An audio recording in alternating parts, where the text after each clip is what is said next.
Buenas noches a todos y bienvenidos a un episodio más del programa Voces al Frente. Esta noche me acompañan Ahmed Baba y el compañero Alisal Michelmu.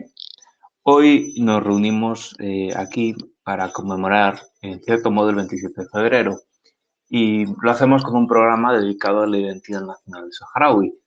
En este momento histórico simboliza la determinación del pueblo en preservar su cultura y buscar la autodeterminación frente a la adversidad. La identidad saharaui es un rico tapiz tejido de tradiciones, su idioma y prácticas como las ceremonias del té que reflejan su hospitalidad y comunidad. A lo largo del programa encontraremos diferentes puntos de vista de nuestros oyentes que podrán participar aportando su palabra y del compañero Ali Salim Michelmu y del compañero Ahmed Baba. Este programa no solo celebra la herencia, sino que también es un llamado a la acción para que cada uno pues, pueda dar un poco su punto de vista sobre estos temas. En este sentido, tenemos que recordar pues, bueno, que toda la situación referente al pueblo saharaui. A partir de la década de los 50, el pueblo empezó a protestar contra el dominio español en el Sáhara Occidental y en el 68 algunos saharauis se organizaron paramilitar y políticamente, se organizaron políticamente contra las autoridades españolas, fundando el Movimiento Nacional de Liberación Saharaui, liderado por Mohamed Bashiri. Tras la intifada de Zemla, un levantamiento nacionalista saharaui, Bashiri fue detenido por las autoridades españolas y desapareció. En el 73 surgió el Frente Polisario como una organización en oposición al dominio español, llevando a cabo diferentes acciones y enfrentamientos contra la policía territorial. Antes de la colonización, las tribus que recorrían el territorio del Sáhara solían unirse en tiempos de guerra contra otras tribus o contra los invasores, conformando una institución políticamente denominada Erbein o Consejo de los 40. Cada asamblea estableció unas leyes que eran complementarias a la Sharia y designaban autoridades conocidas como Cadi o jueces. La asamblea era presidida por el Mukerin, quien era el encargado de defensa de la tribu y quien podía elegir un comandante militar o dagman. En este sentido, pues bueno, hoy queremos abordar diferentes cuestiones y pues hoy tenemos aquí con nosotros a Ali Salen y a Ahmed. Antes de empezar, me gustaría pues darles paso para que puedan pues saludar a nuestros oyentes esta noche. Buenas noches, Ali Salen.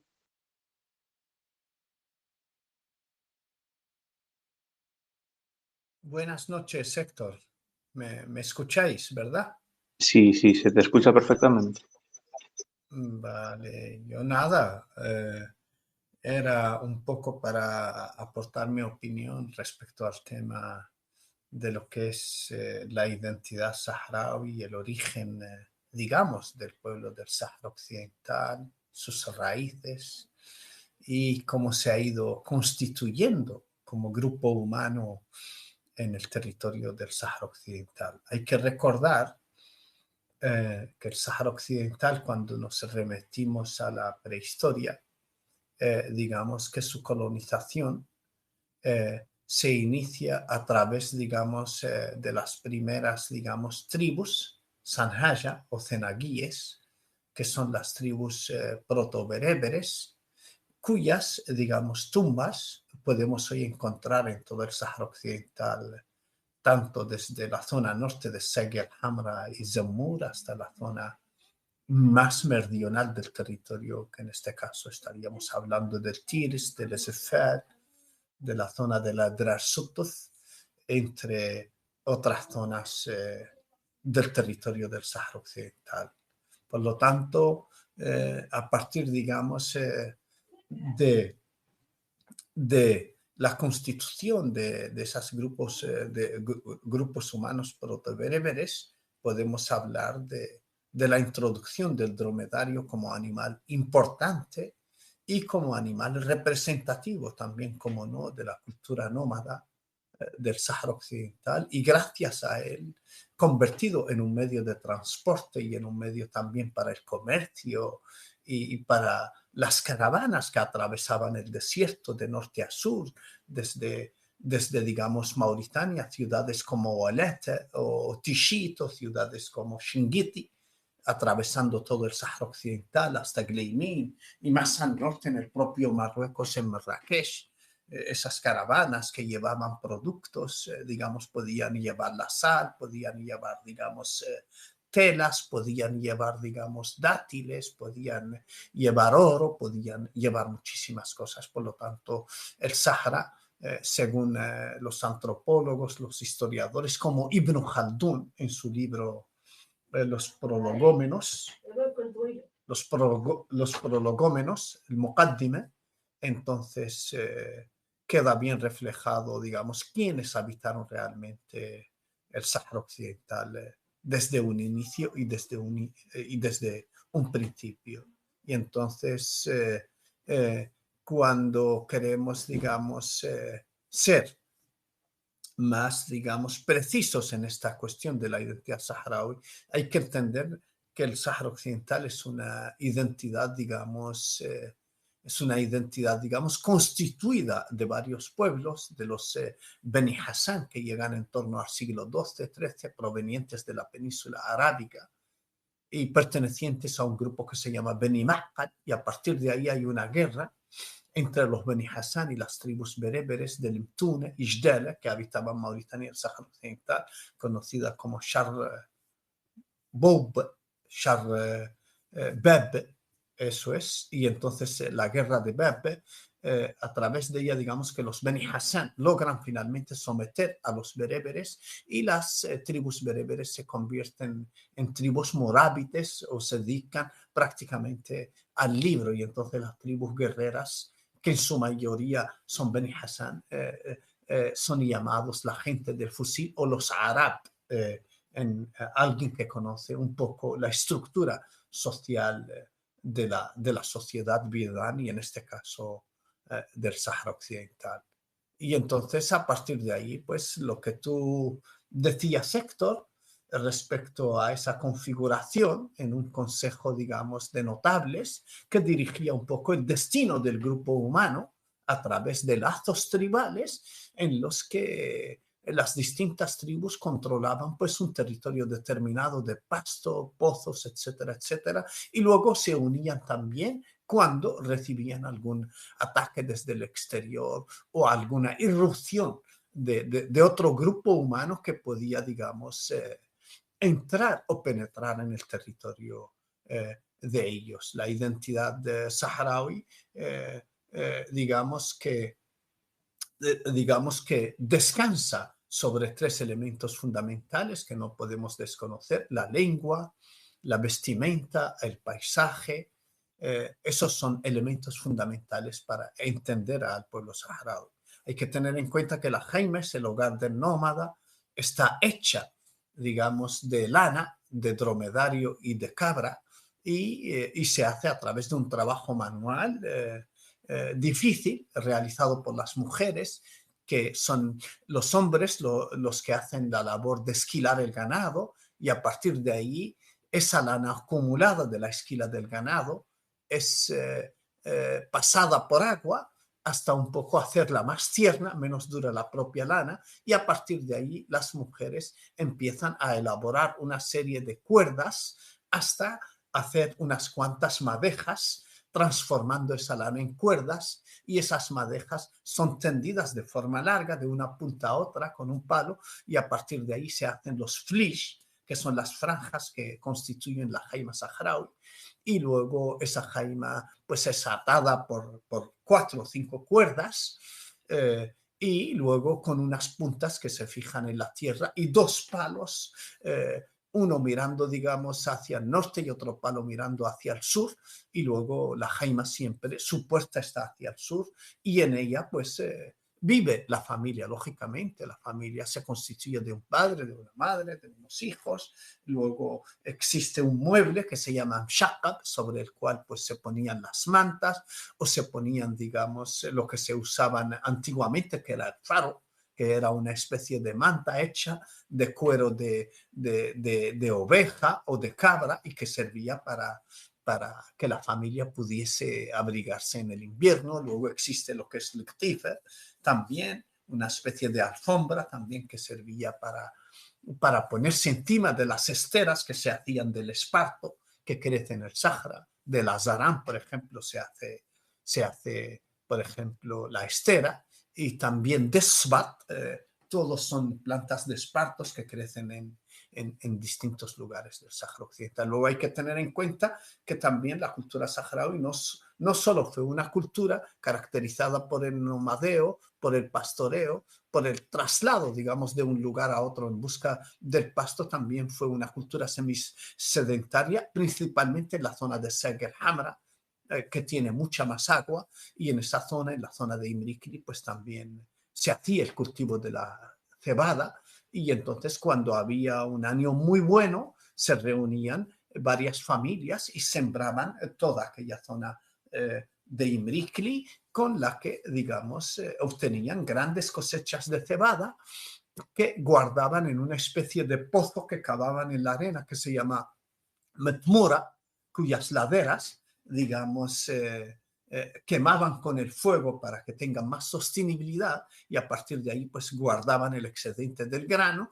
y ahí dejaban un pastor, digamos, cuidando todo aquello, salvaguardando todo aquello con, digamos, poco ganado, con 10 o 12 o 20 cabras, mientras las demás familias pues llevaban el ganado suyo más el ganado también de la persona que se quedaba, digamos, al cuidado en cierta medida de la cosecha y del resultado de esa cosecha de cebada. Luego también hay que tener en cuenta que la sociedad saharaui pues tiene una estructura social como cualquier sociedad humana, lógicamente. Están, digamos, los shuyukh o los árabes, que son los gente del fusil, los hombres del fusil, y son los que, digamos, salvaguardan en cierta medida, digamos, la seguridad del campamento nómada cuando se instala en torno, digamos, a un pozo de agua o en torno, digamos, a, a una, digamos, determinada hierba que haya crecido a raíz de las lluvias de otoño o de invierno. Y luego están, por ejemplo, los Zwaya o Almorabit, que son la gente que se dedicaba un poco al estudio y se dedicaba un poco a la formación también de los niños, del FRI, y entonces aprendían en una tabla de madera y a partir de ahí empezaban a escribir las primeras letras en grafía árabe y empezaban a aprender las primeras palabras en hasanía, los primeros poemas, aprendían las técnicas de poesía basadas en el gaz o tal'a, que son dos técnicas de poesía en las que hay una rima a través de 2 o 4 versos y la otra son 3 versos sueltos. Quien es versado un poco en la poesía en hasanía entenderá el tema de la poesía tan importante, más el tema también de la riwaya, el hasanía, como personajes como Shertat, como el Ganfud, siempre han representado parte, digamos, del acervo cultural saharaui y de ese conocimiento que ha caracterizado a la cultura saharaui y sobre todo la oralidad. Los saharauis es un pueblo con una gran memoria, porque hay que tener en cuenta que un poema, por ejemplo, se traslada del bisabuelo al abuelo, al hijo, al nieto, al tataranieto, y así de generación en generación. Y eso ha sido un método, digamos, muy importante en la cultura nómada y sobre todo en el Sáhara Occidental, en Mauritania y en otros pueblos también del Sáhara Central, si queremos hablar del caso de los Tuareg, que viven en el norte de Mali, en el norte de Níger, en el sur de Argelia, en partes de Libia. Y entonces, a modo general, eso es lo que yo puedo decir sobre la cultura saharaui. Podía explayarme mucho más, porque es un tema largo y en el que se podría abarcar de muchas maneras, pero sobre todo quería enfatizar que hoy esta cultura del Sáhara Occidental está siendo amenazada por Marruecos, porque una de las políticas que ha hecho Marruecos cuando invadió el Sáhara Occidental es intentar primero eliminar el hasanía como lengua, eliminar el castellano, el español que ha sido heredado de esa colonización española de un siglo y prácticamente un siglo o un siglo y 20 años. Y entonces han intentado en cierta manera asimilar la identidad saharaui y luego intentar, digamos, hacerla, diluirla y hoy, desgraciadamente, en el Sáhara Occidental se ve más la chílaba, se ve más el kaftán marroquí, hoy es más el darija, lógicamente, y lo que es la melza, darra, que es la túnica azul, la melza, que es la prenda de la mujer en el Sáhara Occidental, el hasaniyya, la identidad constituida en torno al té, en torno, digamos, a los distintos platos que constituían o constituyen la dieta del nómada, todos basados prácticamente en cereales y en también muchos lácteos, porque el nómada hay que tener en cuenta que de la leche hacía muchísimas cosas, entre ellas, por ejemplo, el famoso zrik, que nunca falta en ninguna, digamos, jaima, y también la mantequilla que se extraía y que servía para untarse en el pan, a los dátiles, etcétera, que era también procesado de la propia mantequilla y se usaba como aceite en muchas cosas, con los dátiles, etcétera, etcétera. Pues todo eso desgraciadamente está desapareciendo y luego una de las cosas graves y que yo no podría sino mencionar es la desaparición de los campamentos nómadas en el territorio ocupado del Sáhara Occidental e incluso en el liberado a través del bombardeo permanente de los drones. Entonces, si del Sáhara desaparecen las jaimas, habrá desaparecido en cierta medida el pueblo saharaui y su modo de vida y su forma, digamos, de desplazarse y de vivir en ese entorno natural en el que ha creado un modo de vida original, un modo de vida único y un modo de vida que siempre ha respetado el medio y en él ha podido vivir y desarrollarse. Y eso es un poco lo que yo podría aportar en este tema. Gracias, Héctor. Muchas gracias, Salem. Me gustaría darle paso a Ahmed Baba antes de empezar con la parte del debate para que pueda introducirse también. Y buenas noches, Ahmed, ¿nos escuchas? Sí, sí, buenas noches. Bueno, ¿me escucháis, no? Sí, perfectamente. Sí. Vale, perfecto. Bueno, la verdad es que un poco más que añadir a lo que está comentando Ali Salem. La verdad es que ha sido una maravilla que estuvieses aquí porque nosotros los jóvenes muchas cosas, muchas cuestiones en tradiciones, en antropología saharaui, andamos bastante perdidos por la situación que sea, por no, bueno, por la situación de vivir en la diáspora y tal, pues muchas cosas las hemos olvidado, directamente no tenemos, digamos, los medios para poder conocer. Evidentemente, es bueno que haya personas como usted, pues que nos refresque la memoria y que nos enseñe también cosas que evidentemente siempre es bueno que se sepan y que se vayan heredando estas tradiciones y el conocimiento y tal, y para mantener nuestra cultura. Y al fin y al cabo, todo lo que has comentado sobre la jaima, sobre la agricultura, el nomadeo, pues todo eso forma parte de esa identidad nacional. Entonces, claro, cuando un pueblo pierde su identidad, de alguna forma se vuelve un poco perdido en el mundo, ¿no? Y eso también es bastante triste, ¿no? Yo creo que la identidad nacional saharaui es verdad que se formó, digamos, su formación ha sido un poco tardía, digamos, si vemos un poco el contexto en África, ¿no?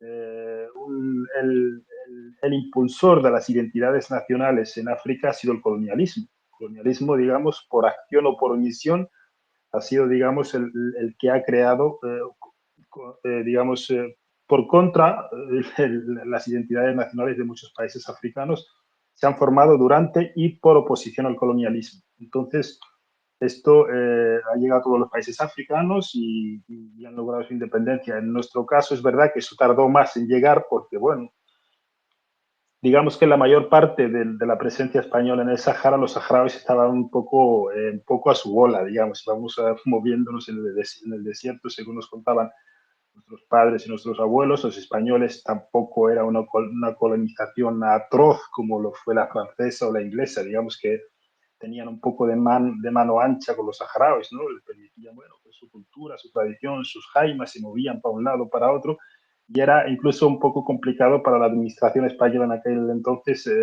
tener algún tipo de identificación y tenerles un poco, no controlados, pero tenerlos un poco localizados, ¿no? Y entonces eso es lo que hizo, creo yo, a mi forma de ver, que la identidad saharaui fuese un poco más tardía, ¿no? Con respecto a otros pueblos africanos.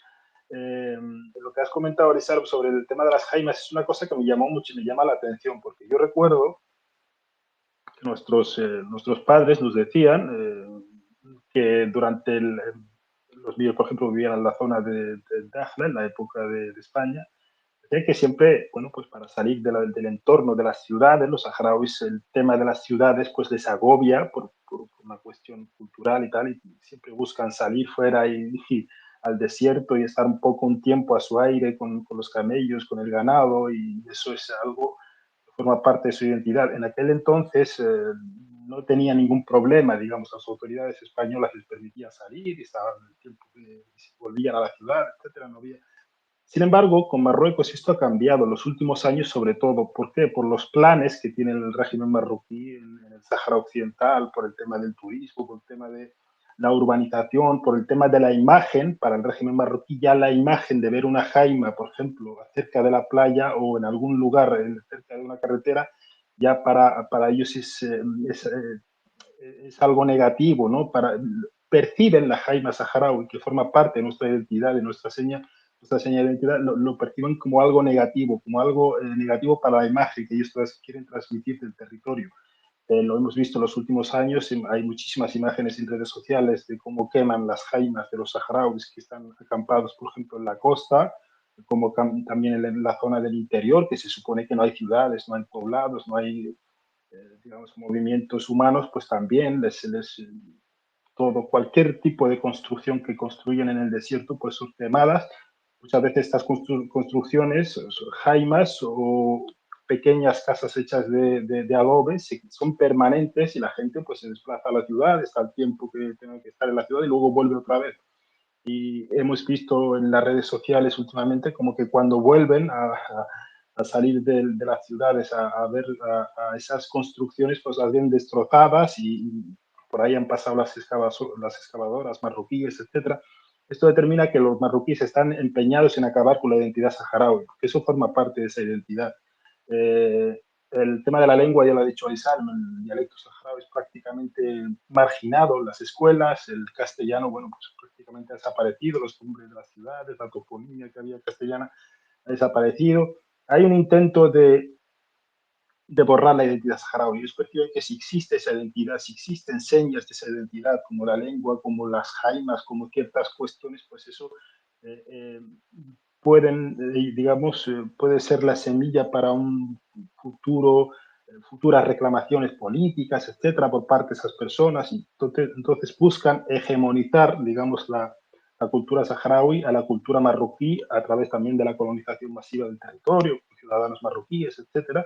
Y eso se ve, yo lo he visto personalmente cuando estuve en los territorios ocupados, se ve, o sea, ves que el barrios tradicionalmente saharauis de Layún, pues cada vez son menos saharauis, y de Dakhla exactamente lo mismo, eh, lo cual demuestra, es eso, un intento de borrar la identidad y por ende, pues intentar de alguna forma que los saharauis nunca se unan al diluir esa identidad, pues evidentemente ellos creen que están diluyendo, digamos, cualquier intento de politizar esa identidad. Pero es que esa identidad es política también, no solamente cultural.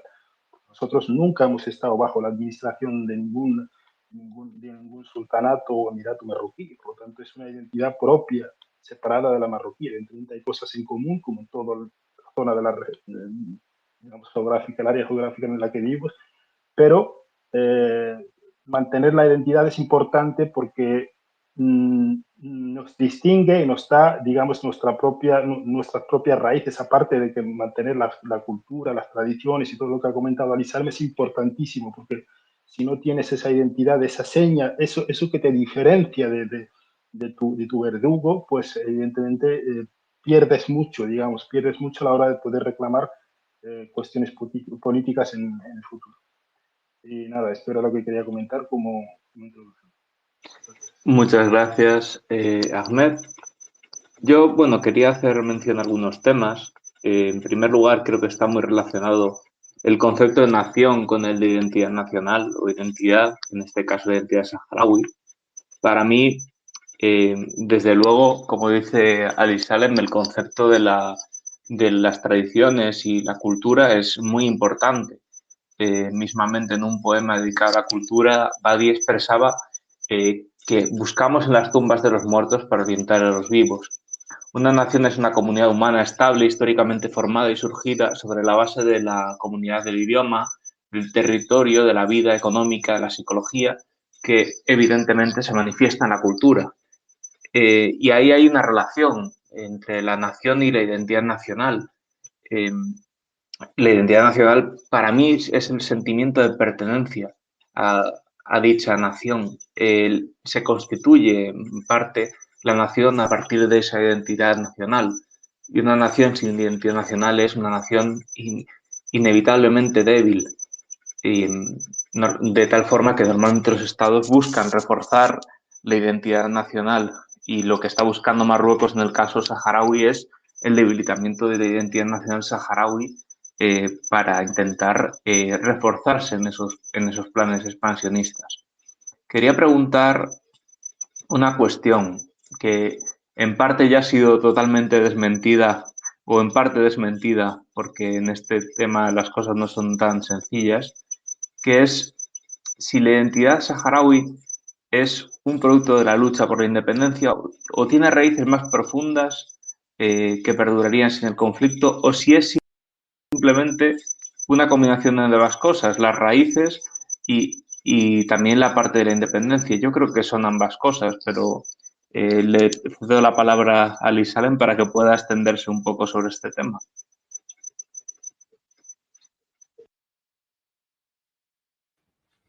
Hola y buenas nuevamente a todos y a todas que nos estáis escuchando en este momento.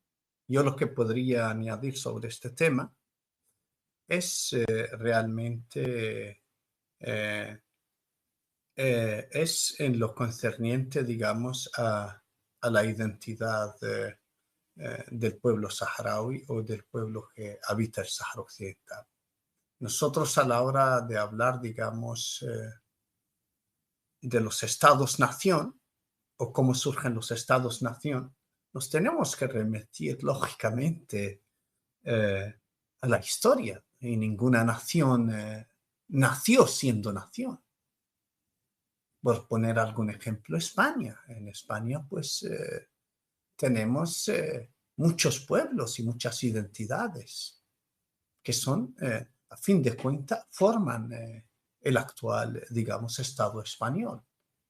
Y entonces, a partir de ahí, digamos, una serie, digamos, de luchas y de guerras son los que han ido dándole, digamos, cierto, digamos, control sobre determinados territorios y no podemos olvidar, por ejemplo, digamos, la historia de los reyes católicos, de Isabel y de Fernando, y a partir de ahí cómo han ido conquistando más y más territorios hasta finalmente expulsar al último reducto de los árabes en Granada, que eran los nazaríes que estaban en esa parte sur de Andalucía, lo que es Granada y toda la zona está de Granada. Entonces, si nosotros queremos extrapolar o hablar del surgimiento de los estados-nación, pues cada estado, cada nación, pues tiene una historia y se ha ido configurando, sumando territorios, etcétera, etcétera.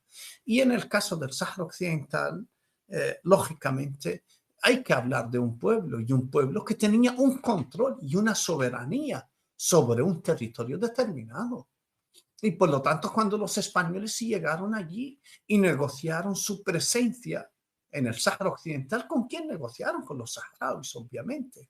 ¿Con quién firmaron? Con los notables saharauis. Obviamente hay fotos allí que atestiguan eso, del encuentro de notables saharauis con alguna autoridad española, creo que en Fuerteventura, en el siglo XIX. No sé si esa foto sería a principios del siglo XX o a finales del siglo XIX. Luego no podemos obviar, digamos, la presencia de la ciudad de Smara con el Sheikh Melainin, que es un punto importante en lo que es la historia del Sahara, y cómo los reyes de Marruecos fueron, digamos, escribiéndose con el Sheikh Melainin y con las autoridades saharauis que protegían también al Sheikh Melainin, protegían aquella mahdra, se puede decir, o escuela coránica, donde muchos discípulos iban allí a aprender, a leer, etcétera, etcétera, etcétera. Y entonces, lógicamente, los franceses se quejaban de la resistencia saharaui que salía del territorio y atacaba sus posiciones, tanto más al norte, en el propio Marruecos, como en Argelia, en Mauritania. Y entonces eso es una también señal clara que había un pueblo organizado, con notables, etcétera, con un control sobre un territorio determinado, y a partir de allí, pues la historia de un Estado moderno, pues es otro elemento. Un Estado moderno, pues lógicamente, como bien sabemos, se constituye pues ya en una organización mucho más moderna, si queremos hablar de república o de monarquía o de la forma de Estado que existe hoy, está constituida en el mundo, o de emirato, etcétera, etcétera. Entonces, en el caso del Sáhara Occidental, lógicamente, el mismo colonialismo en cierta medida evitó la existencia de un Estado viable en el Sáhara Occidental, porque hay que tener en cuenta que el colonialismo pues ejerció mecanismos de control sobre el propio pueblo saharaui, sobre la población saharaui, para que esa población no pudiese constituirse en un Estado independiente. Y de ahí, lógicamente, el surgimiento de todos los movimientos nacionalistas que han ido surgiendo en el Sáhara Occidental hasta la proclamación de la República Saharaui en 1976, cuando sale el último soldado español, abandona Dakhla y el Aaiún, pues en Bidlahlu, como bien sabéis, se proclama el 27 de febrero la República Árabe Saharaui Democrática, que tiene reconocimiento de más de 80 países, siendo miembro de la Unión Africana, y el Frente Polisario, que es, digamos, en cierta medida el representante político y legítimo del pueblo saharaui, pues también es un interlocutor reconocido a nivel internacional, tanto por la propia Unión Europea y los organismos de la Unión Europea, como por la propia Naciones Unidas. Entonces, lógicamente, el pueblo saharaui se ha ido formando, y luego hay que tener en cuenta también que los saharauis es un territorio distinto tanto a Marruecos como a Mauritania, como bien cita Sheikh Mohammed el-Mami en su libro Kitab el-Badiya, cuando habla de Bilad Chinguetti, haciendo referencia a esa ciudad histórica de Mauritania que es Chinguetti, y que es un oasis y una ciudad donde ha habido grandes eruditos y grandes, digamos, sabios, que en cierta medida caracterizaron a la cultura de Mauritania y al pueblo de Mauritania. En cambio, en el Sáhara Occidental, pues podemos hablar de Bilad el-Badiya, o la tierra del nomadeo, y entonces la tierra del nomadeo era, digamos, un territorio distinto donde nunca hubo un emirato, y más bien ha habido un consejo de notables que un poco, que es Eid Arbein, dirigía un poco el territorio, y luego en otras zonas también había también otra constitución también de notables que en cierta medida también gestionaban el territorio en el que estaban. Y lógicamente también había también tanto todo lo que existe en la sociedad vidal, que son en cierta medida los guerreros dentro del campamento nómada y los hombres del libro. Y en Tirs está más que atestiguado la presencia de Sheikh Mohammed el-Mami, que era un sabio, uno de los hombres del libro, conocido a lo largo de la historia del Sáhara Occidental, como también podemos citar otros. Y entonces, para no extenderme más, creo en el Sáhara Occidental, y lo doy por seguro, existió y existirá un pueblo, lógicamente, que se ha constituido en un Estado, lógicamente, y que su, digamos, Estado no ejerce, desgraciadamente, la soberanía total sobre el territorio arrebatado, digamos, por el colonialismo, tanto en su momento español como la ocupación ilegítima, actual e ilegal a todo efecto del derecho internacional de Marruecos al territorio de Ságuer Hamra y Río de Oro. Gracias, Héctor, y si alguien quiere intervenir o... Sí, el micrófono está abierto para todo el mundo que quiera intervenir. Mohamed, si quieres entrar, Ana, podéis entrar. Gracias por recordarlo, Elizabeth. Le cedo el turno a Ahmed por si quiere decir alguna cosa. Adelante, Ahmed. Sí, yo quería comentar una cosa sobre esto de la identidad. Hay una cosa que yo me he dado cuenta en los últimos años.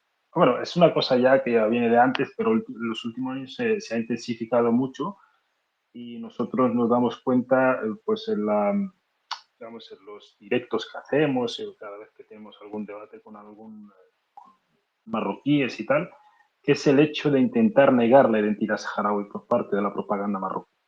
Aunque ellos en su televisión, digamos, suelen hablar digamos, intentar dar un cierto protagonismo a la cultura saharaui, pero en el fondo están haciendo todo lo contrario, reprimiendo esa cultura y haciéndola desaparecer. Y eso se ve también en sus canales de YouTube, en cierta élite intelectual, historiadores, periodistas, gente, digamos, activistas que cuando hablan de la identidad saharaui. Ellos siempre suelen decir que el pueblo saharaui no existe como forma, digamos, porque claro, esto es una regla, digamos, del colonizador y del ocupante, es negar la identidad del ocupado. Si el ocupado no existe su causa. Sí, es muy curioso porque esto también lo dicen los israelíes sobre los palestinos, ¿no? Los palestinos no existen. O sea, es una invención del colonialismo británico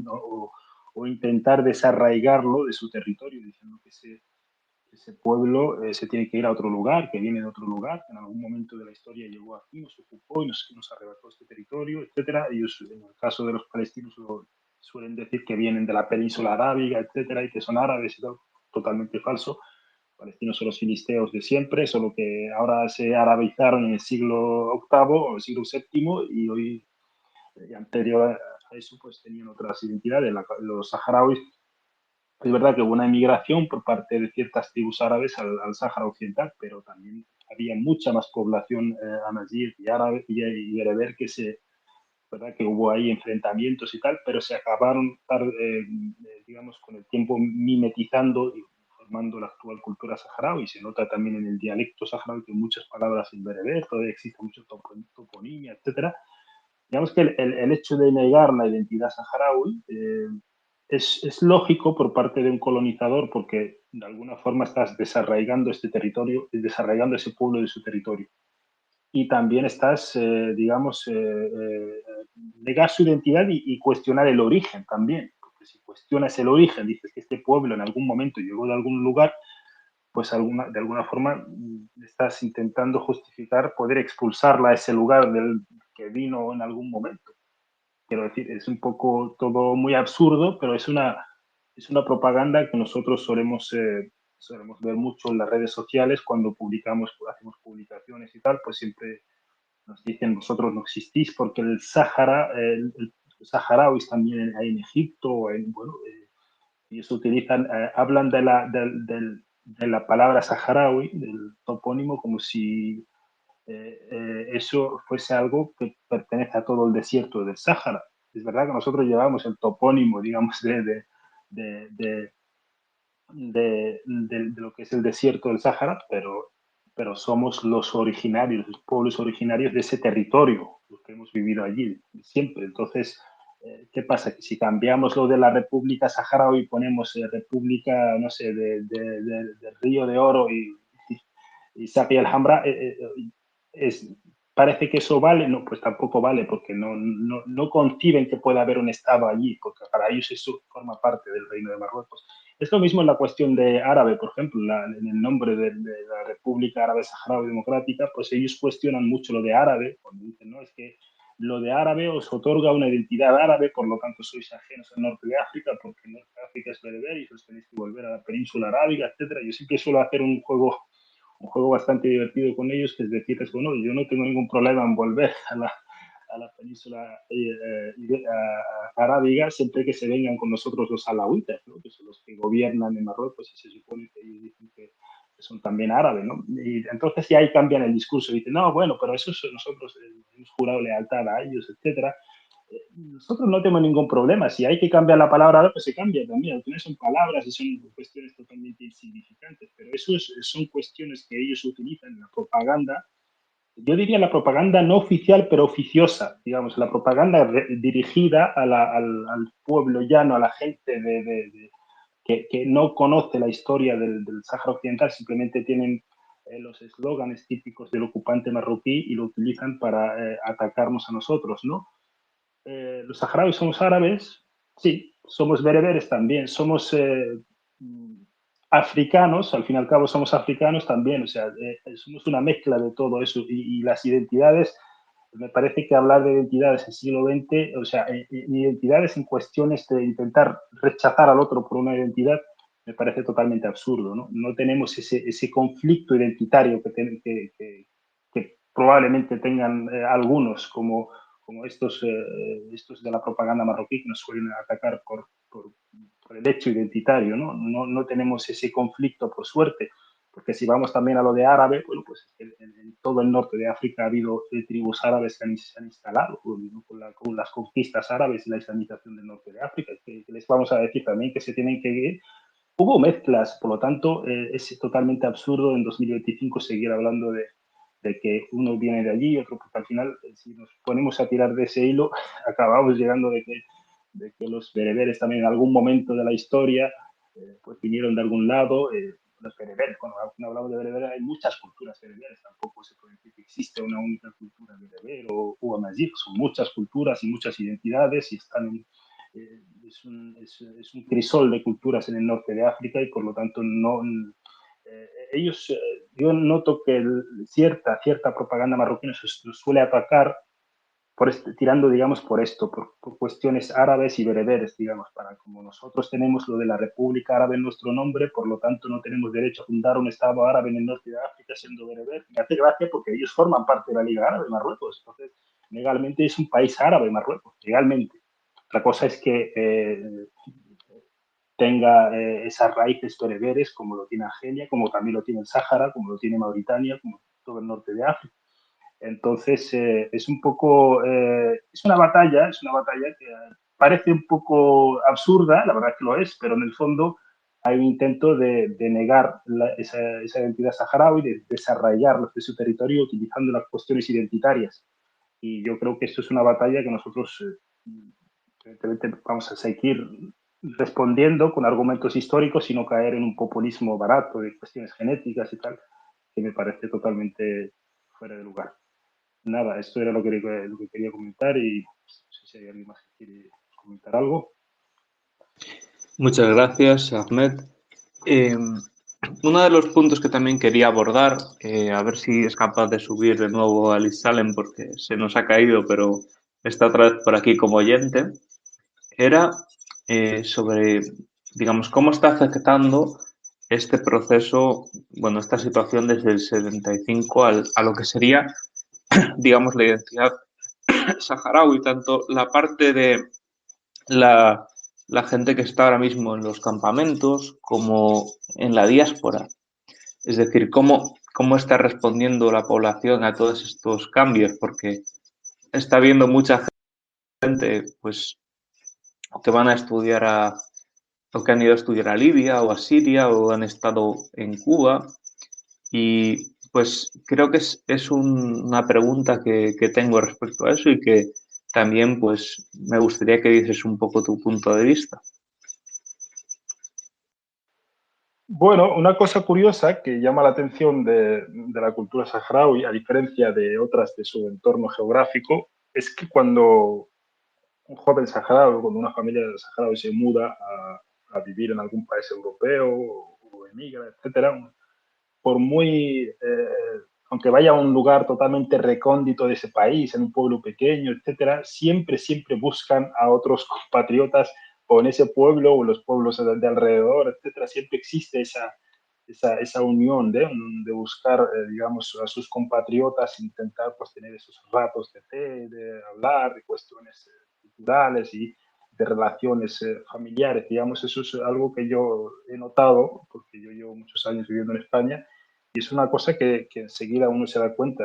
Vas a un pueblo un poco alejado y tal de núcleos urbanos, donde no suele haber mucha migración, y ves a dos familias saharauis que una a lo mejor vive en el pueblo de al lado y se han conocido pues, por el hecho de ser saharauis. Entonces, es verdad que existe ese sentimiento de comunitario, ¿no? De intentar mantener esos lazos de comunicación entre nosotros, porque a través de esos lazos también se mantienen los lazos culturales, se heredan a las generaciones que van naciendo digamos, en España o en Francia, etcétera, y eso se va, evidentemente, pues estamos expuestos también a la globalización, tampoco nos vamos a negar, ¿no? La globalización, en fin, el hecho de que, bueno, pues ciertas costumbres, ciertas cosas, pues se pierdan, pues evidentemente se ganan otras cosas, pueden ser mejores o peores, etcétera. Pero es verdad que la seña de identidad del saharaui es una cosa que se mantiene siempre. Y además se nota mucho en los jóvenes saharauis que vienen en vacaciones, que los que se quedaban al principio de los 2000, que se solían quedar muchos en España, entre los que me encuentro, por cuestiones de salud, por cuestiones pues, para estudiar, etcétera.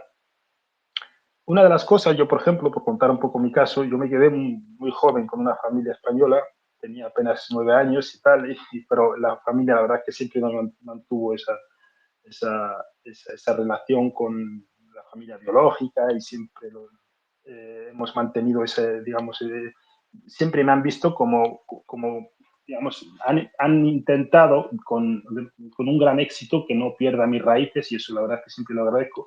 Pero lo he visto en mi caso y lo he visto en caso de muchos otros niños de mi generación que se han quedado, que a medida que van creciendo, pues van buscando sus raíces. Entre nosotros mantenemos esa relación, mantenemos esa integración, ¿no? Y el joven, cuando crece y tiene 18, 19 años, 20 años, estudia, termina sus estudios después de, por ejemplo, toda su vida a lo mejor viviendo con una familia española, pues vuelve a recuperar sus raíces, vuelve otra vez a los campamentos, vuelve otra vez a Almería, con los camellos, con, digamos que una vuelta a los orígenes, ¿no? Una cosa curiosa, ¿no? De jóvenes que se han creído en sociedades totalmente diferentes. Eso demuestra que ahí hay algo, ahí hay un gen que siempre tira por muchos años que pasen y por muy... digamos, en situación de aislamiento que no pueda haya estado en algún momento de su vida por determinadas circunstancias. Y esto yo creo que se mantiene. Insisto, esto no sabemos lo que va a pasar dentro de X generaciones, pero en el caso de la cultura saharaui esto es algo que está muy arraigado, yo creo. Creo que está muy arraigado, entonces se transmite de una forma casi obligada, ¿no? Evidentemente no con la misma fuerza que hace 50 o 60 años, porque los tiempos cambian, en fin, los tiempos,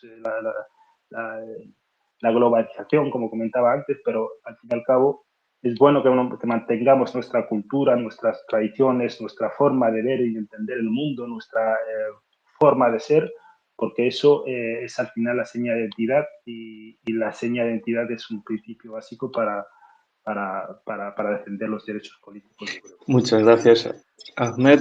Veo que por aquí está Nadim. Buenas noches, Nadim. No sé si me escucha. Sí, te escucho. Buenas tardes. Son las 15 horas aquí en Texas.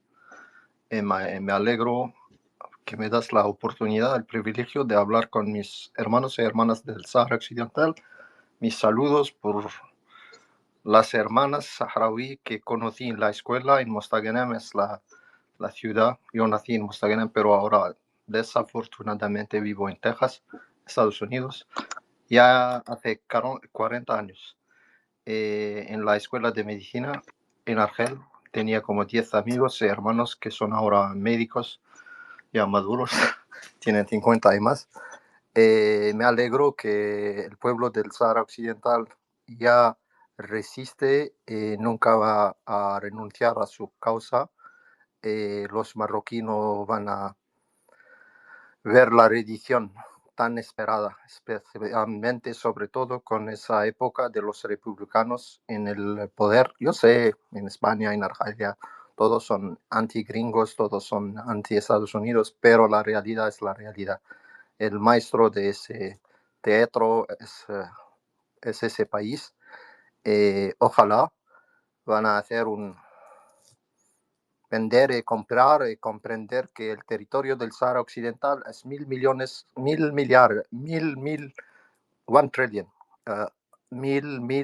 millones de dólares de recursos naturales. Hay un campo grandísimo de petróleo y de gas, se llama el campo de Tinduf, 70% en Argelia, 30% al norte del Sahara Occidental. La gente no sabe, no le interesa eso, porque los marroquíes son casi analfabetos. Hablan de fosfato y de pescado. Fosfato es pescado, no es tan importante ahora. Como hemos visto en Ucrania, todo es dinero, todo es plata. Han hecho la partición, los Estados Unidos han decidido contra los europeos, Ucrania y los otros no cuentan, no tienen ningún valor. El que toma la decisión es el Estado profundo, Deep State, en Estados Unidos. Espero que, como han hecho la iniciativa del plan de Baker, la época de transición de 5 años, después referéndum para decidir ojalá la libertad.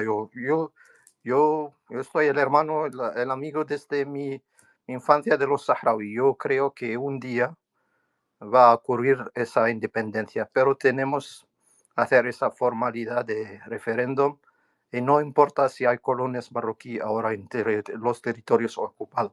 En mi pueblo, en Argelia, teníamos como 240 colones de Francia, que hablaban alemán, de Alsace-Lorraine, donde están ahora desaparecidos porque la ocupación era ilegal.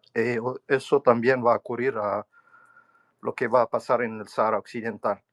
Ahora tengo mucha esperanza, porque por la plata baila el mono o el perro, lo que sea, como dicen en español, pero creo que ojalá vamos a tener en esos 4 años, 8 años, un cambio.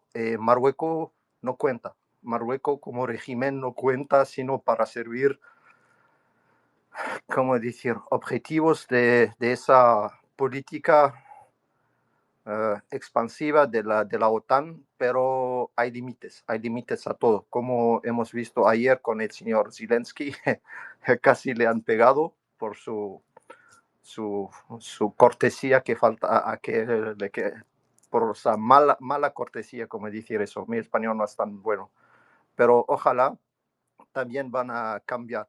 El régimen marroquí no es tan fuerte. Hemos visto que va a conocer la bancarrota como en 69, 84, 69, con la guerra de liberación con los soldados del Polisario.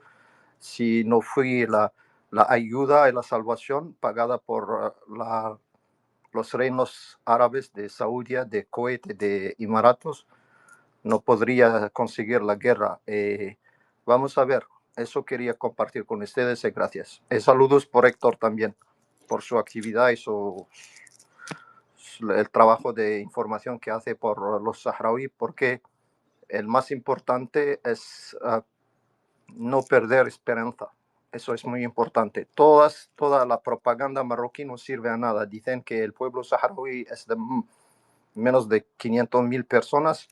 La población de Malta no es más de 300.000 personas, es un estado libre e independiente. La población de Luxemburgo en Europa, que el Sahara Occidental tiene 60% de las reservas mundiales de fosfato, no es una cosa para invadir y para querer dominar el territorio, porque con esa justificación Francia podría invadir Suiza porque tiene muchos bancos, Argelia podría pretender a invadir Libia o Tunisia, pero no es una razón. El pueblo del Sahara Occidental no es de Mauritania, no es de Argelia, no es de Marruecos, es una identidad distinta. Y yo trabajo ahora como traductor, lingüista, y yo sé muy bien que es muy diferente mismo de Mauritania, del norte de Mali, son todos Bidán, pero es diferente. Eso quería decir. Gracias. Muchas gracias, Nadim. Quería abordar, ahora que estás por aquí, y que, digamos, quería abordar dos o tres cuestiones. En primer lugar, tú que estás en Texas y Ahmed que está aquí en España, quería preguntaros cómo es la experiencia de mantener, aunque Ahmed ya lo ha contado un poco, digamos, vuestra identidad nacional, en tu caso, Nadim, pues argelina, y en el caso de Ahmed, saharaui, en un estado extranjero que no es el tuyo, de alguna forma. Si queréis contar un poco sobre esto. Adelante, Ahmed. Bueno, sí, lo más importante es que uno siga creyendo y siga teniendo ese sentimiento de identidad y de pertenencia a un pueblo, digamos. Eso es lo más importante. Luego la vida privada de cada uno, pues evidentemente puede hacer lo que quiera, pero el sentimiento de pertenencia, el sentimiento de identidad, el sentimiento de, sobre todo cuando tienes una causa justa, cuando tienes un pueblo que está sufriendo, que hay campamentos de refugiados, que hay, tenemos gente en las cárceles de Marruecos, tenemos gente desaparecidos, tenemos situaciones dramáticas, eso es también un aliciente, ¿no? Para luchar por esta causa y para no perder la esperanza, ¿no? Por los que están y por las generaciones del futuro y por los que ya no están con nosotros y que murieron, pues luchando toda su vida por esta causa, ¿no? Yo creo que ese es un sentimiento, tal vez en el caso del compañero Naden sea diferente, porque al final Argelia es un Estado, por suerte, independiente, un soberano. Puede que sea diferente, pero también es verdad que la identidad nacional argelina es muy fuerte también, ¿no? Hay una fuerte carga histórica, ¿no? Por la guerra de liberación y por todo lo que supone Argelia, digamos, a nivel internacional como ejemplo, ¿no? de lucha contra la colonización, etcétera. Pero en el caso de los saharauis es que es presente, es una cosa que vivimos en el día a día, ¿no? Porque conocemos, tenemos contacto con las familias de los presos políticos, tenemos, por desgracia, pues cada X tiempo pues tenemos gente que son asesinadas por los drones marroquíes, entonces eso está permanente, ¿no? Es algo que no podemos evitar, digamos, no podemos ignorar ni podemos tampoco mirar hacia otro lado, porque lo tenemos en el día a día. Y al final, al ser un pueblo tan pequeño, todos de una forma u otra nos conocemos, tenemos esa relación, ¿no? Igual los más jóvenes pues no tenemos ese conocimiento, ¿no? de las familias que puedan tener las personas mayores, pero pues en el momento que fallece un saharaui y es asesinado por los drones marroquíes o alguno que acabe en la cárcel, siempre, aunque tú no lo conozcas directamente, pero si preguntas a tus padres o a tus tíos, personas mayores, te dicen, pues sí, conozco a su padre, a su hermano, a su madre, a tal. Siempre, digamos, eso también demuestra, digamos, el sentimiento, ¿no? Comunitario de ser un pueblo que ha vivido en esa situación tan dramática, ¿no? Entonces, creo que es diferente porque al final la causa saharaui, como la causa palestina, las causas que están, digamos, en la lucha, en la actualidad, el sentimiento de identidad nacional no se pierde, o sea, es imposible perderlo porque está en el día a día, está en el día a día, ¿no? Las personas que mueren, el sufrimiento, los campamentos de refugiados, es una cosa un poco difícil de explicar para alguien que digamos que ya tiene su Estado soberano y independiente, etcétera, pero en fin, no sé si me habéis entendido más o menos lo que he querido decir. Sí, totalmente, Ahmed. Entendemos completamente lo que quieres decir. Eh, y eso, que lo estaba planteando para que también pues, ver una perspectiva diferente en un Estado ya constituido, en una persona que pertenece a otra diáspora, como es el caso de Nadim, si quería dar su punto de vista sobre esta situación para que la audiencia pueda percibir esto de diferentes puntos de vista. Adelante, Nadim. Sí, sí. Yo siempre creo que por todas las causas justas, como causa del pueblo saharaui o de los palestinos, que hay un árabe, un proverbio que dice significa ningún derecho se pierde si alguien lo exige. El sueño mayor de los franceses, porque Francia es para mí la fuerza de ocupación. Los marroquíes son peones nada más. Son proxies, como se dice en español, como se dice en inglés aquí, agentes. Es que el problema del Sahara Occidental, yo tenía discusiones aquí con los franceses que trabajan en Houston, porque yo vivo en Houston, muchos miles de franceses, no son muchos como los latinos o otras nacionalidades de India y todo, me han dicho es una lingüista traductora, se llama Michelle como Miguela, pero Micaela o algo así, no es un hombre, es una hembra. Me ha dicho, el problema del Sahara es tu problema, tú y todos los argelinos. Y yo he dicho, ¿cómo es eso? Explícame tu punto de vista. Me ha dicho, si ustedes aceptan $1.000 millones y van a construir casas bonitas en Tinduf a los saharauis de los campamentos, así se arreglará el problema. Simplemente. Y yo he dicho, mira, Michelle no es una chiquita joven, es una mujer que tiene culta, que tiene mucha cultura y todo eso. He dicho, mira, eso es negocio. Sí, la verdad es así. Los saharauis son argelinos, como tú dices, se explica a los americanos aquí. Dime si es justo que ustedes van a robar $1.000 millones de recursos de fosfato, petróleo, diamantes, urano y todo eso, pescado, el monte trópico en el Atlántico con las Canarias, en nosotros con nuestros hermanos saharaui. A mí no me molesta que dan a todos los saharauis de los campamentos pasaportes y nacionalidades de Argelina. No me molesta que van a vivir en Tinduf. A mí personalmente, yo conozco los saharauis, son mis hermanos. Pero, ¿cómo vamos a abandonar tanta plata por $1.000 millones? Uno por 1.000, ustedes van a ganar 1.000 euros y nosotros vamos a agarrar solamente un oro. La francesa me ha dicho, tu es mala, eres como listo, como un zorro, tu es mala. Yo cuando he visto cómo los marroquíes aquí explican a los gringos, a los latinos, que Argelia es aliado de Rusia, que nosotros somos comunistas, yo explico que es una broma. Argelia no es comunista.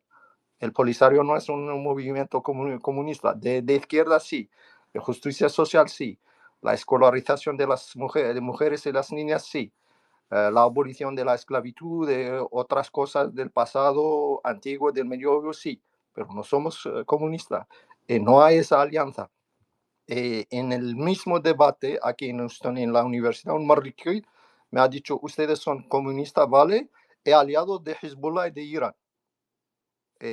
Toda la sala ha reído de eso porque no se puede ser comunista y fundamentalista islamista de la derecha. Cuando he visto por esos años, 4 o 5 años, cuando los marroquíes con los franceses, con pocos americanos, los americanos son muy pragmáticos, buscan dinero, buscan interés.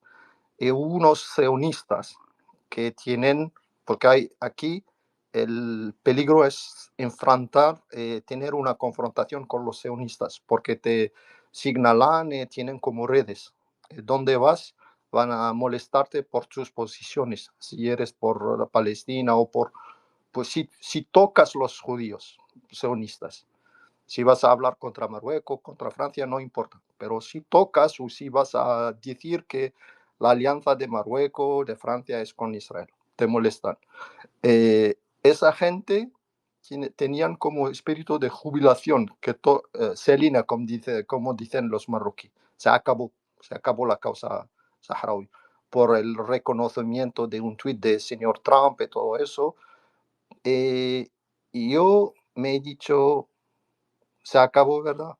Me he dicho no, porque ningún derecho se pierde si alguien lo exige. Y hay cientos de miles de saharaui que yo conozco en los campamentos, en la diáspora en España, en Mauritania, adentro de los territorios ocupados, que van a exigir sus derechos. Durante los 4 años, Marruecos, con la plata de las drogas, el sexturismo y todo eso, todos en Estados Unidos conocen qué es Marruecos, que no tiene ningún rol significante sino que tiene la importancia del estrecho de Gibraltar, nada más. Pero económicamente, políticamente, culturalmente, ese reino llamado Marruecos no vale nada. Es la causa de la tiranía y la sumisión de sus poblaciones. Yo digo, personalmente, hay 4 pueblos en Marruecos. Yo digo eso. Para mí no hay un pueblo marroquí. Hay un pueblo de rifeño, Garaba, Shrega, los del sur. Pero es otra cosa. Yo personalmente no me considero como exilio, porque como dice Ahmed, tengo una patria. Se llama en España, en francés, no conozco la palabra en español, pero voy a buscarla un momentito. Es muy importante lo que explicó Ahmed. Una patria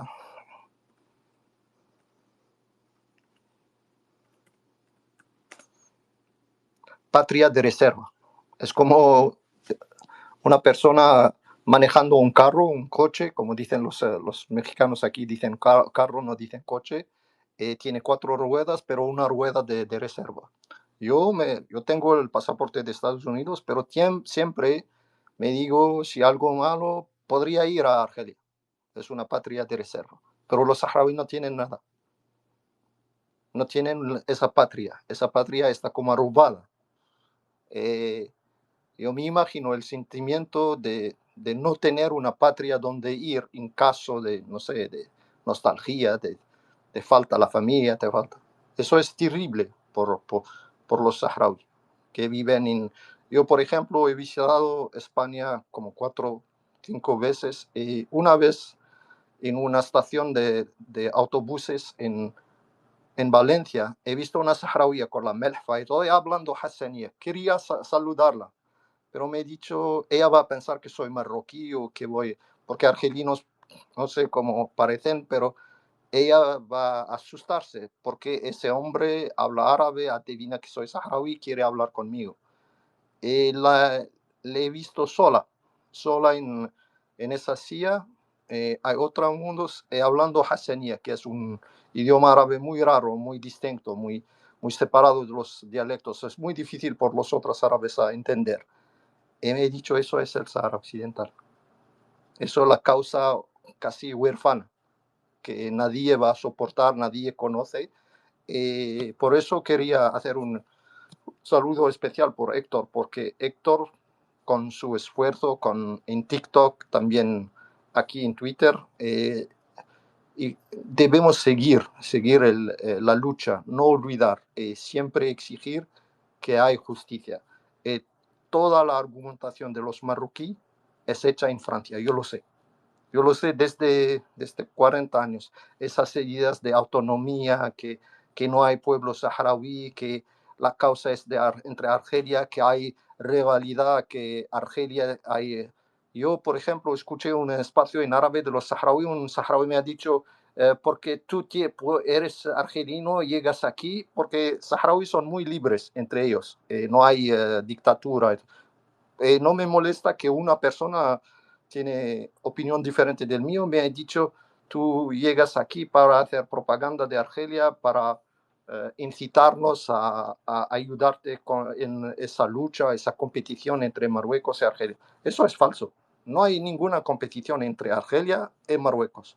Marruecos no puede competir con Argelia y nosotros no podemos competir por ser el primer país para la producción de la mota, del cannabis.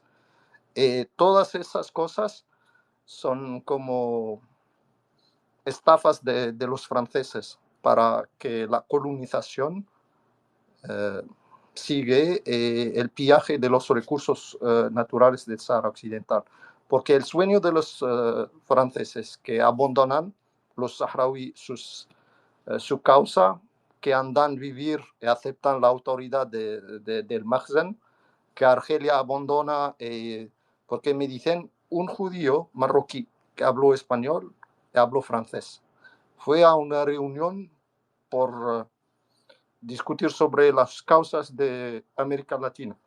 Es un viejo. Me ha dicho, eso es la culpa de Argelia. Yo pide explicación y me ha dicho, Argelia, ustedes tienen la grandísima parte del Sahara, ustedes no quieren que Marruecos tiene su parte del Sahara. He dicho, no, no es la verdad eso.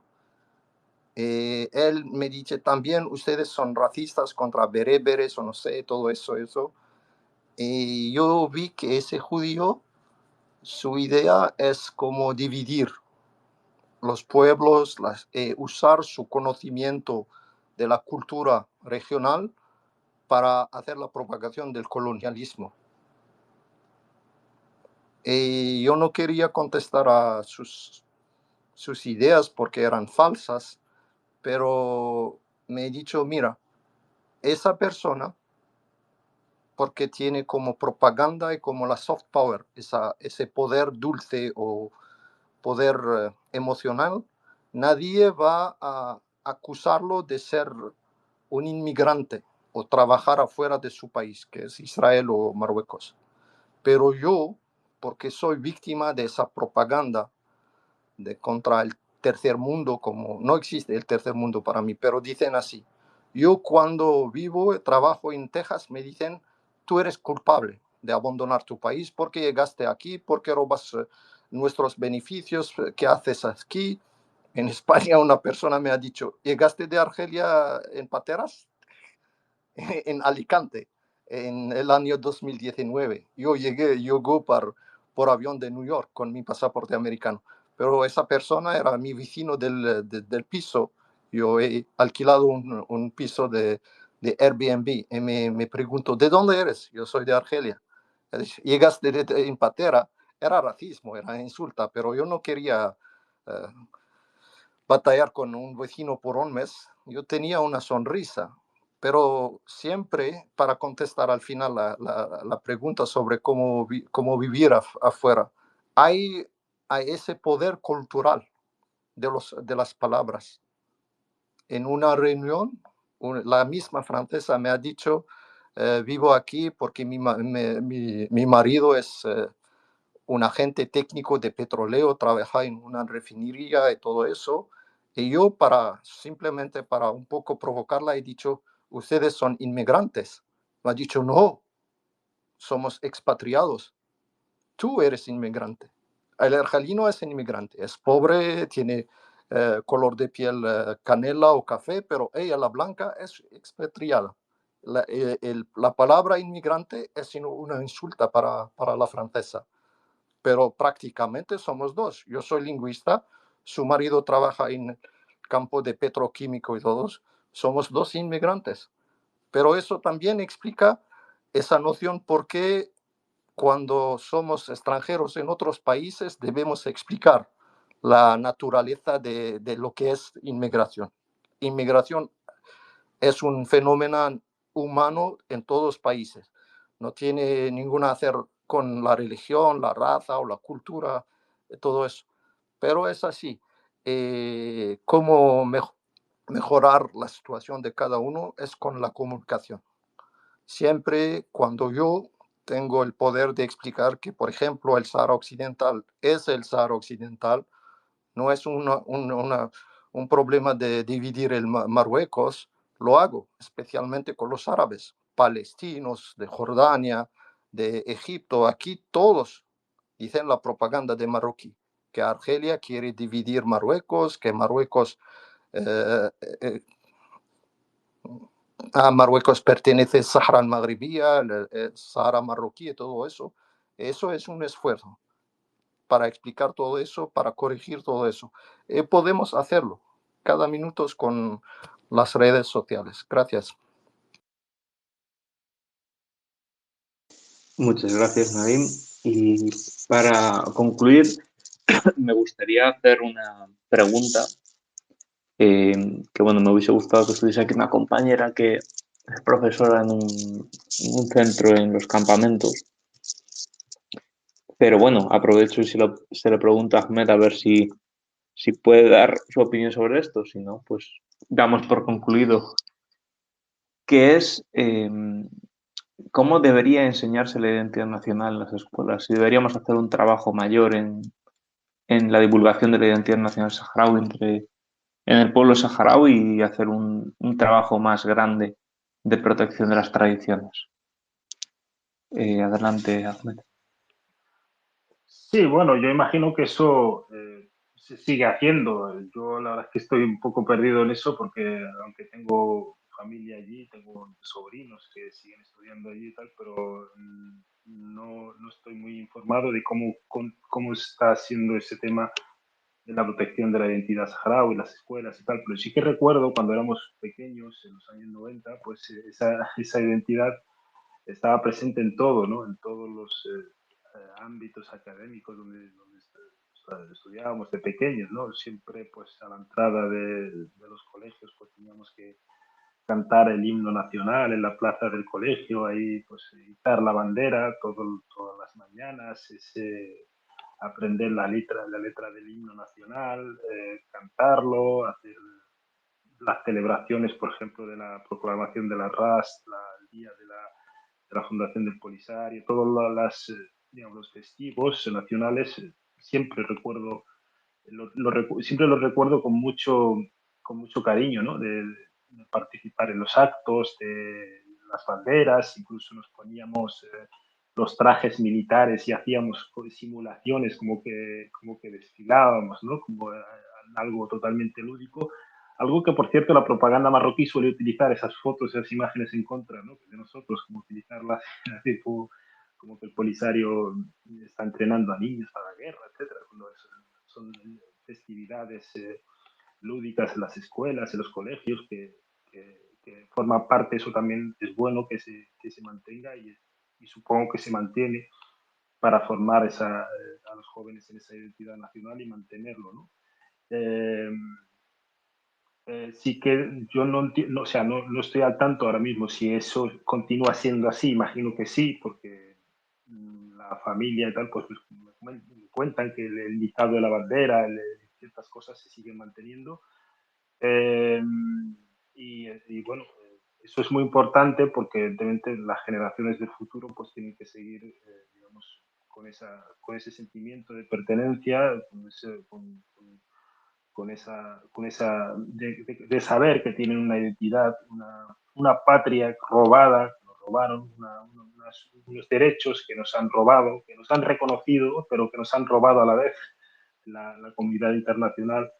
Una historia de un pueblo, de una lucha, de gente que se ha quedado en el camino, de gente que ha dado la vida por esta causa. En fin, todo eso forma parte de la identidad y eso no lo va a cambiar nadie. No lo va a cambiar, como decía, nadie no lo va a cambiar ni un tuit de Trump, ni una declaración de Macron, ni una declaración de Netanyahu, ni ninguno de esos.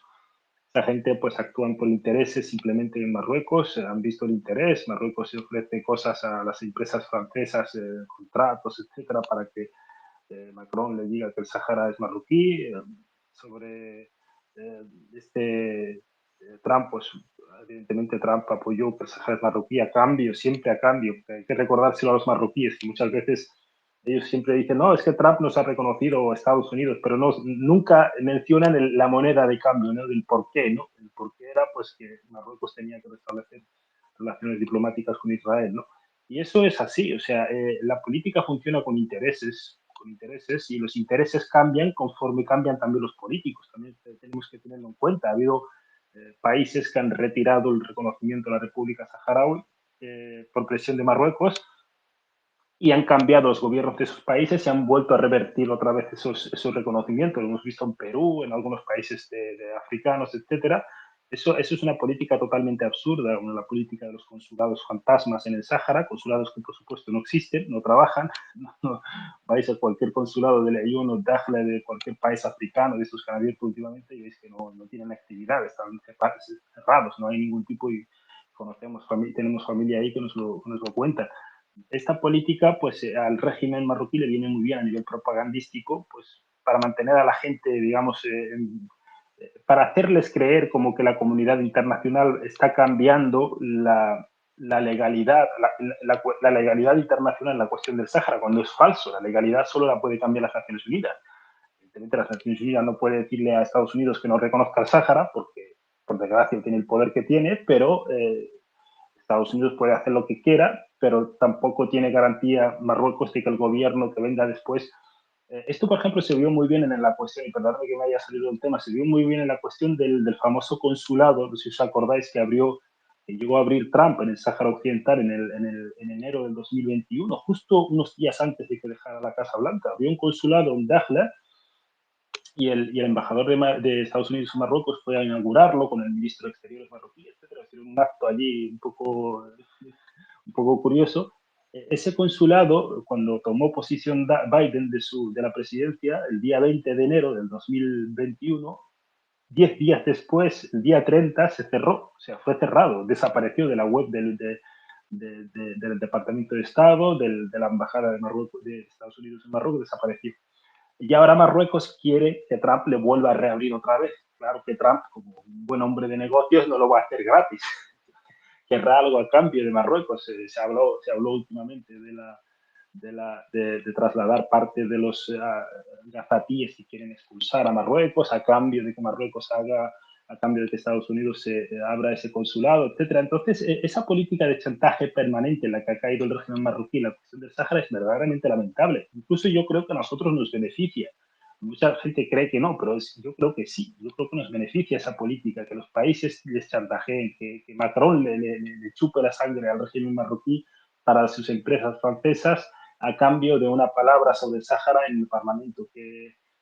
No sé, que Trump pues diga algo parecido, que por ejemplo, una cosa que no se comenta mucho, cuando Israel reconoció la soberanía de Marruecos sobre el Sáhara en el verano del 2023, justo 2 semanas antes, un periódico israelí llamado The Jerusalem Post publicó una noticia de que Marruecos había entregado el 75% de los derechos de exploración y explotación a 2 empresas israelíes de toda la costa saharaui, buscando gas y petróleo. O sea, toda la costa saharaui se la han entregado a 2 empresas israelíes, que curiosamente tiene ramificación en la política, porque algunos de sus miembros del Consejo de Seguridad, del Consejo de Dirección de esas empresas, pues son ex políticos o forman parte incluso algunos del partido del Likud, partido de Netanyahu. Y a cambio de eso, 2 semanas después, Netanyahu envió aquella famosa carta a Mohamed VI reconociendo la soberanía de Marruecos sobre el Sáhara. Por lo tanto, os dais cuenta que le están sacando de todo a cambio de reconocimientos que no sirven absolutamente para nada, porque luego en las instancias internacionales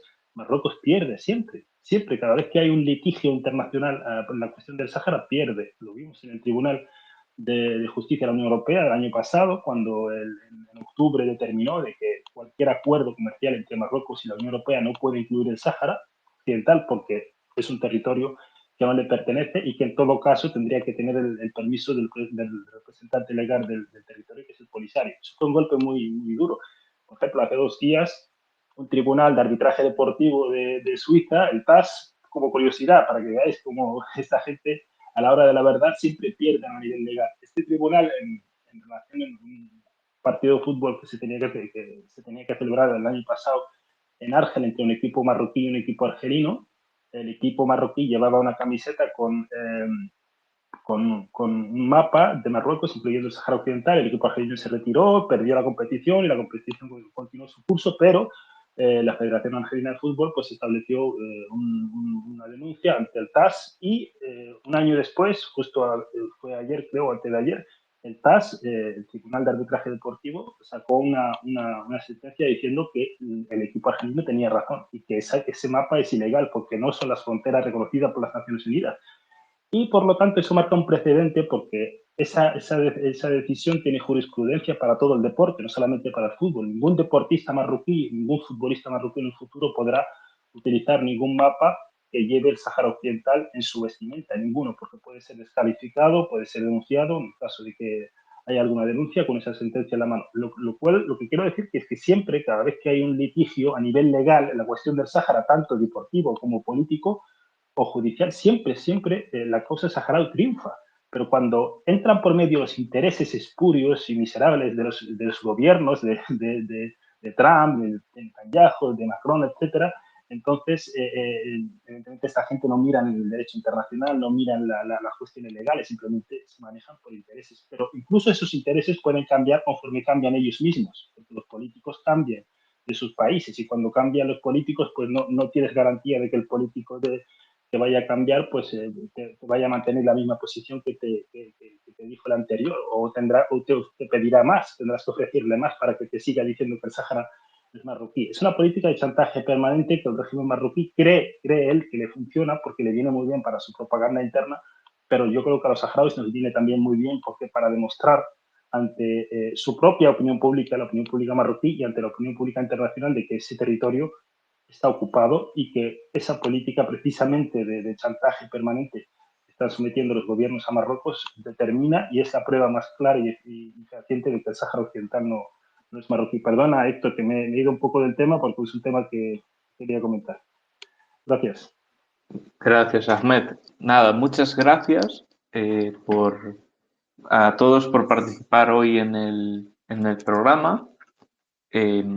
Ya con esto hemos concluido un poco el tema y quería pues darle la posibilidad a Ahmed de despedir el programa esta semana, si fuera posible. Adelante. Sí, bueno, nada.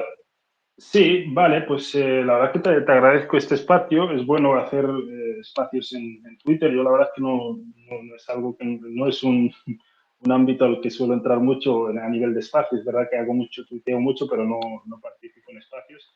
Es bueno hacerlos y no solamente en otras redes sociales. En TikTok sí que suelo hacer bastante.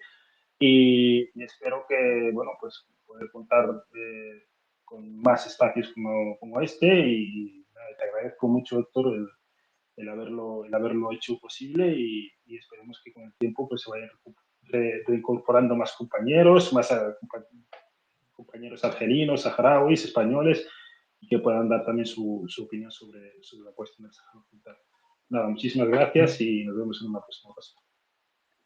Muchas gracias, Ahmed.